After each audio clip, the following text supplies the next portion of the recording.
Welcome to the Skies over Colorado for July 2022. I'm Staff Astronomer John Ensworth of the Cherrywood Observatory, volunteer at the Little Thompson Observatory for Longmont Public Media, this month coming from the Red Feather Lakes Library.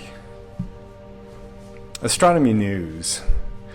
James Webb Space Telescope is still at the top of the first page of the paper, as it has been for months, and next month we finally will get images to show, but the first images are coming in now to scientists. NASA's not going to show these until July 12th, but the NASA Deputy Administrator Pam Melroy said the first light images are just fantastic. Thomas Zurbuchen at NASA said that he was moved nearly to tears by these images. Everything's working fine. The main instrument is cooled down to its operational temperature, and we are just having to wait for a few more weeks. Citizen scientists detect dusty disks. So this is an image actually taken by the European Southern Observatory's Atacama Large Millimeter and Submillimeter Array. These gaps in this dusty infrared image are probably where planets are forming. Now, a long-running program called Zooniverse that helped find unusually shaped galaxies and things like that using citizen scientists have come out with Disk Detective 2. You can go create your own account and it'll feed you images, and you get to tell the system whether you see stars that have dusty images like this. Again, the human eye and brain can outperform algorithms at this point, and they need your help. So in the past, 30,000 members of the public have found over 50,000 disk candidates. So a pretty big project, and they sure could use your eyes. Wildfire threatened the Kitt Peak National Observatory in June. Fire climbed the slopes of the Kitt Peak mountain June 16th. By June 11th, 27,000 acres had burned as of the 22nd. This is located 55 miles southwest of Tucson, south of Phoenix, about 110 miles. And from that mountain, you can see both light domes of those cities. There are 20 optical telescopes, 2 radio dishes up there. One of the optical telescopes is a solar telescope, and it's been in operation for a very long time. Some of the outbuildings were destroyed. A dormitory was destroyed. I got some observing time at this observatory back in the late 80s, and I stayed in that dorm, so that's kind of sad. Big star parties this month. The 29th annual Nebraska Star Party, July 24th to the 30th. The Oregon Star Party is July 26th. Stellafane is a big famous one. It's been going for a very long time in Vermont, starting July 28th, and the Badlands Festival in Rapid City, South Dakota, also in that last few days of July. August has some good shows coming up too. Your Astro 101 lesson for this month is SETI. What is SETI? It's the search for extraterrestrial intelligence, and the roots of this go all the way back to Nikola Tesla in 1896. He suggested listening to signals in the solar system for radio. Radio was a new thing back then.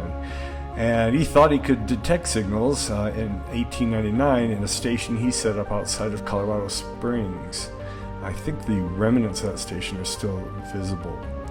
Frank Drake in 1960 from Cornell University launched the first modern SETI experiment in something called Project Ozma. One of the notable highlights over the years was when Ohio State University, using the Big Ear radio telescope, picked up the WOW signal.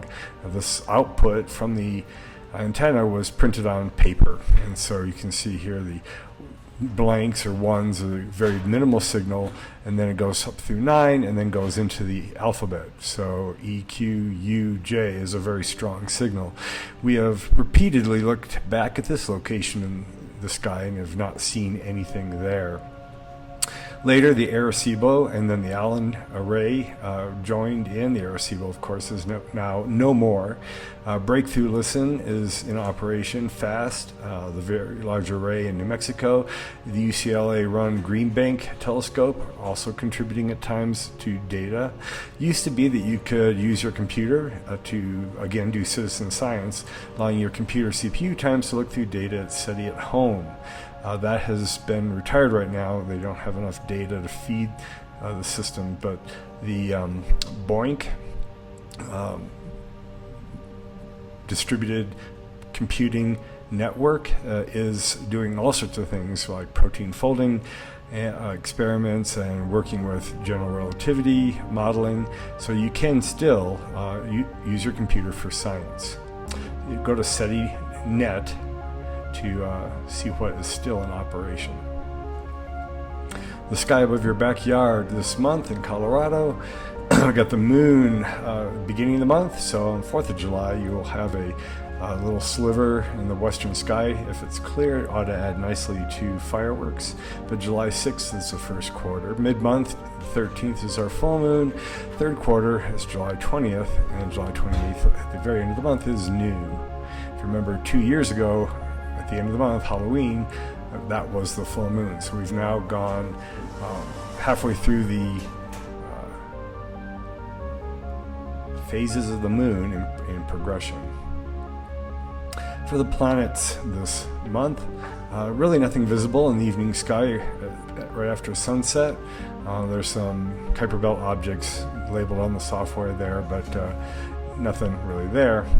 About 10 p.m., around midnight, you'll have the planet Saturn 2 hours up into the eastern sky, and Neptune is rising just about midnight.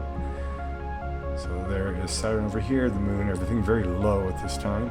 And here is Neptune just coming up. In the morning sky, that's where everybody is located. Saturn rises about 8 hours before sunrise, Neptune about 6.5, Mars about 5 hours before, Jupiter 2.5 hours before sunrise, Uranus and Venus 2 hours before sunrise, so they make a nice close pair.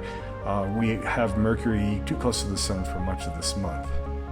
So it's a traffic jam in the morning sky, but when we get 4, 5, 6 months from now, a lot of these planets will be in the evening sky, so it will be really great in the fall. The sun for this month, we have sunrise on the 1st going from 5:35 a.m., backing up to 5:58 a.m., and the sunset going from 8:31 to 8:13. So we lose about 45 minutes of daylight through this month. For sunspot activity, the 25th solar cycle is underway, and we are getting a lot more solar activity than we are expecting. Our predicted value was about 40. We're getting about 96, 97 sunspots running up through May. This is always a month behind. And here's an image of the sun at the beginning of the month. We have a sunspot coming around the eastern limb here, sunspot about to vanish on the other side. We have evidence of some large sunspots going crazy on the backside because we can see coronal mass ejections using the SOHO Space Telescope. Your feature object for this month are actually 2 globular clusters in the constellation of Hercules. In previous months, we looked at arcing to Arcturus off the handle of the Big Dipper. There's Arcturus right there, the constellation of Boötes right there, and then down below to the lower left is the keystone of Hercules. I'll zoom in here. The keystone looks like that. There's the broad shoulders of Hercules, one arm up here, one arm here, narrow waist here. And M13 is over here on this side of his body. Its apparent magnitude is 5.8, so on a really dark night, if you've got good eyes, you should be able to see a tiny fuzzy patch there. That is actually a cluster of stars about 145 light years in diameter, over 22,000 light years away. Going up here where the head of Hercules would be is another very nice globular cluster. This is M13 here, here's M92 down here. It's a little dimmer at magnitude 6.4, and it's a little more distant and slightly smaller at 109 light years in diameter. Your Colorado Observing Challenge for this month, the Southern Delta Aquarius meteor shower.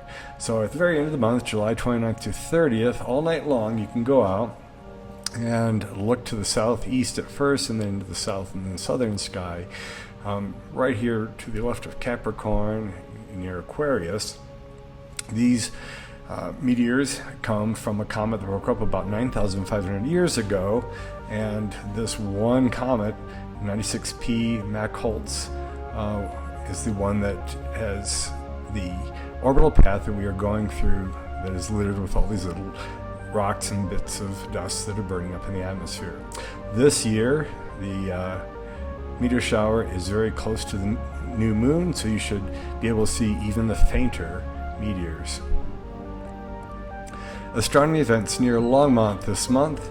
The Longmont Astronomical Society does not yet have their July speaker posted, so you'll have to go check their website on that, but they do have their star party night at the Rabbit Mountain Observing location, July 8th, running from 8 p.m. to 10. They have to get later and later as the days get longer. Little Thompson Observatory in Berthoud is closed for its normal July maintenance. They will be picking up again with group meetings. No word yet on bringing back the open house nights on the third Friday. Estes Park Memorial Observatory has no open public nights either, but they are still accepting 12 people or less reservations for Friday, Saturday, Sundays, and Mondays. See their websites for that information. Northern Colorado Astronomical Society, July 7th via webcast, will have Dr. Paul Bennett talking about star clusters. The Fisk Planetarium at University of Colorado Boulder has reopened mid-June. Check their site for show times. There's a lot of shows they have running now. And the observatory on campus will have observing nights on July 1st, 8th, 15th, 22nd, and 29th, and August 5th. And finally, the historical missteps in astronomy for this month is a concept called modified Newtonian gravity. Vera Rubin, working at the Carnegie Institute in the 60s and 70s, was taking a look at the speed the galaxies rotate, and other astronomers were taking a look at the speed the galaxies move through clusters of galaxies, and they found that they are moving too quickly. Galaxies should fly apart and galaxy clusters should fall apart very quickly, but they don't. And so it looked like some other material, some unseen matter, now called dark matter because we don't know what it is present to keep everything held together like that. Dark matter also does not interact with electromagnetic light or energy, and so it doesn't block anything from behind. It's completely transparent. That also, we don't know what that is. We're looking at the subatomic particles and a lot of different theories to try to explain that, and don't have a good hold on that yet. Because of this ambiguity, some astronomers are trying to throw away the idea of dark matter being the solution to this mass problem. For instance, our galaxy has about 10 times the amount of dark matter by mass than it does visible stars, dust, planets, and things like that. So they have come up with the idea of modifying Newton's laws, saying on a large scale you need a different equation to explain gravity. There's a lot of problems that arise with that.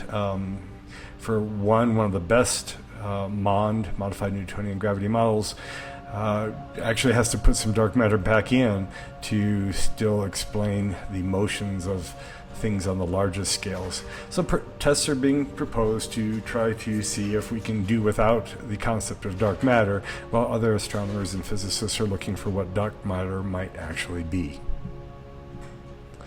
If you have any additions or corrections, suggestions, please email me at johnensworth@gmail.com. This has been The Skies Over Colorado, July 2022. Keep looking up.